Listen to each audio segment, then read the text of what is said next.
e o assunto hoje é quanto é que realmente dá para lucrar com leilão de imóveis.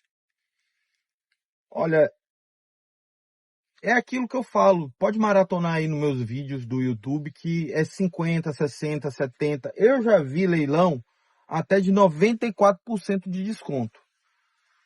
Mas vamos falar em números absolutos, e aí eu vou contar histórias minhas, tá? Realidades minhas. Existem outras pessoas, lógico, que trabalham com leilão de imóveis e que têm outros faturamentos, têm outras realidades. E eles podem dizer isso. Mas, pois bem, eu vou me ater à minha responsabilidade, às minhas responsabilidades, lógico, às minhas realidades do que eu consegui e de como é que foi esse planejamento para o leilão de imóveis. Bom, eu já falei aqui que meu primeiro imóvel que eu adquiri, eu comprei a R$ 96.000. Foi um imóvel da Caixa. Eu comprei em outro estado e esse imóvel eu arrematei ele de forma financiada, tá? Eu trabalhei alavancado com ele. Eu dei 10% de entrada e financiei o restante. Eu demorei em torno de 15 meses, 12 meses a 15 meses para, 15 meses para vender o imóvel. Depois de toda a documentação, depois da reforma. Esse imóvel, inclusive, quando eu arrematei, ele não tinha gente, não tinha morador. Eu poderia simplesmente entrar na casa, chamar um chaveiro e entrar, mas eu ainda estava verde no assunto, ainda não tinha amadurecido completamente, fiquei com receio. E nesse interim aí da documentação, porque eu não entrei logo, pessoas entraram no imóvel. Invadiram mesmo o imóvel e ficaram lá. Então, eu tive um problema para tirar eles de lá.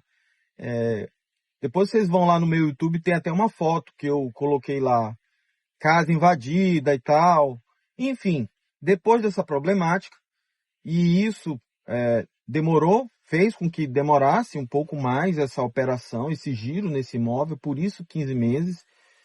Mas enfim, consegui retirar as pessoas de lá e depois fiz a reforma que era para fazer e aí vendi o imóvel. Eu vendi esse imóvel por 250 mil. Eu tive um gasto total, contando aí com a entrada que eu dei, que foi de R$ 9.600, pagamento das prestações, em torno de R$ 40.000 aí de gastos. 45 mil. Paguei o saldo devedor, né, que à época era 89 mil, recebi 250, o banco entrou como interveniente quitante, né, da pessoa que estava comprando, pagou o saldo devedor e me deu o restante, depositou o restante para mim. E aí vocês fazem a conta, né, diminui aí 250 menos 89, faz essa conta, desse resultado diminui de 40 mil, que foi o gasto que eu tive com recolhimento de obrigações tributárias, reforma. Nessa daí não teve leiloeiro, mas gastei com despachante, enfim, documentação, registro, escritura. À época eu tinha que fazer a escritura, porque ainda não estava valendo a questão do financiamento, do contrato de financiamento, então eu tinha que fazer uma escritura de compra e venda. Daí vocês fazem o cálculo, ver quanto é que eu tive de lucro. Mas foi um lucro bom, foi um lucro razoável aí, eu diria. Teria sido melhor se não tivesse, lógico, o período aí da invasão, né, do imóvel, e eu perdi um tempo para tirar eles, que é normal. Imóvel ocupado, quando você não consegue tirar eles de forma amigável, demora um pouco mais. Mas ainda assim, o ROI, o retorno sobre o investimento, foi muito bom. Foi um retorno razoável. Poderia ter sido melhor? Poderia. Mas enfim, regras do jogo. Você está lá para jogar e o importante é girar o imóvel. E eu consegui girar esse imóvel. Então foi meu primeiro imóvel. Desse primeiro imóvel, eu girei mais 2 imóveis. Aí daí eu fui multiplicando, né? Sempre fazendo essa multiplicação. E sempre fazendo giro. Os imóveis que eu adquiro, normalmente são estilo Minha Casa Minha Vida. É um imóvel mais popular. Contanto ele seja mais popular, ele tem um giro melhor. Ele tem um giro melhor no mercado, né? Eu tenho que dizer que eu peguei o mercado, e aí a gente está falando de 2022 para cá, 2021, 2022, 2023 para cá, um mercado complicado. Um mercado que antes dava um acesso melhor ao crédito bancário, um mercado que tinha os juros mais baixos, os juros do Brasil chegou a 2%, né? Eu já fui pegando os juros com uma alta e além da alta, tendência de alta. As reuniões do Copom que se seguiram foram só aumentando os juros, e isso tudo foi engessando o mercado imobiliário. E ainda assim, com todas essas questões externas, econômicas, eu ainda tive um giro bom. Quer dizer, eu imagino se eu tivesse pego o mercado numa confluência boa, né? Uma confluência boa de crédito com acesso facilitado, que seria aí os bancos financiarem cerca de 80%, que na minha época já não estavam mais financiando 80%, só estavam financiando 70%. Gente, eu estou falando aí do mercado comum, não estou falando do mercado de leilão de imóveis, né? Aí já é o mercado que eu já, o fato de eu ter arrematado o imóvel, reformado e colocado no mercado comum para venda, tá? Então, o acesso ao crédito estava difícil e o próprio crédito estava ficando caro. Como hoje está caro. A Selic hoje, nós estamos em 2025, e a Selic hoje está 15 pontos percentuais ao ano. Então, os juros fica muito caro para o consumidor final. O consumidor final, ele sente muito isso, né? Então, eu peguei essa dificuldade, mas ainda assim tive um giro bom em termos de lucratividade do imóvel.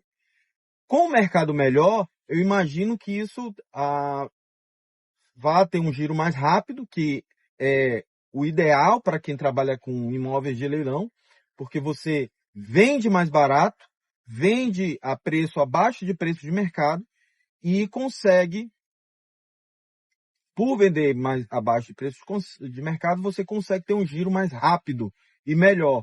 Portanto, consegue colocar um lucro no bolso de forma mais rápida, né? Então, outro exemplo que eu vou dar.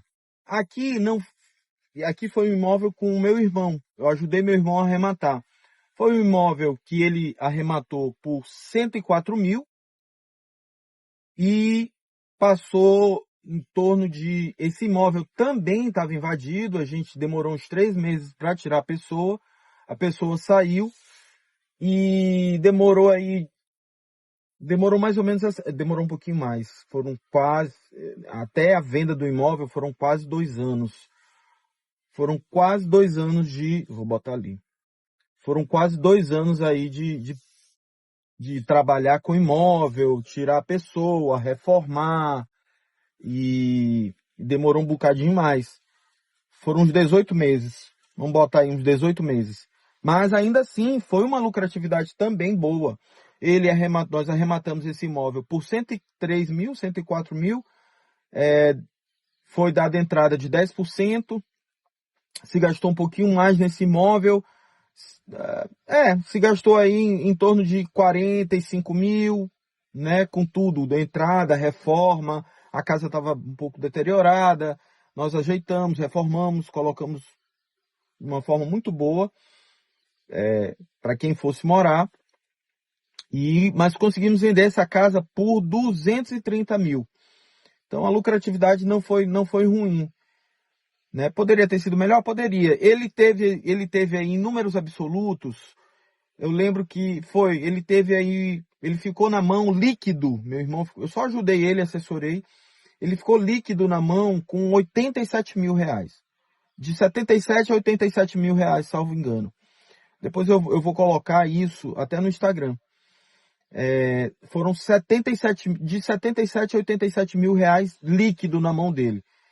Depois de 18 meses, né? Então aí ele colocou aí em torno aí de 45 mil e retornou para ele em torno de 87 mil reais líquido, já tirando as despesas. Então também foi uma lucratividade boa. Houve a questão do tempo, que demorou um pouquinho mais, mas enfim, do jogo, você tem que estar preparado para isso. Isso não atrapalha em si o teu ganho. Diminui um pouco, diminui, mas o teu ganho está ali, tua margem ainda é considerável. E você consegue colocar isso no bolso e girar o imóvel. Assim, eu lembro que o imóvel dele valia no mercado em torno de 250, 260, ele conseguiu vender a 230. Gente, tudo que tem preço menor vende. São imóveis semelhantes, então a pessoa não vai deixar de comprar o imóvel A para comprar o imóvel B, esse imóvel A sendo mais barato e sendo bem parecido, né, no mercado. Isso é a lógica do mercado, é a lógica racional do consumidor e é normal que isso ocorra. Mas enfim, hoje a reflexão foi sobre isso, espero que vocês tenham gostado. Se gostou, dá um curtir, me acompanha, te inscreve se tu não está inscrito e compartilha com alguém esse assunto. Alguém que queira entrar no mercado de investimentos em geral, alguém que esteja antenado para o mercado de leilão de imóveis. E até a próxima, a gente se fala. Um abraço.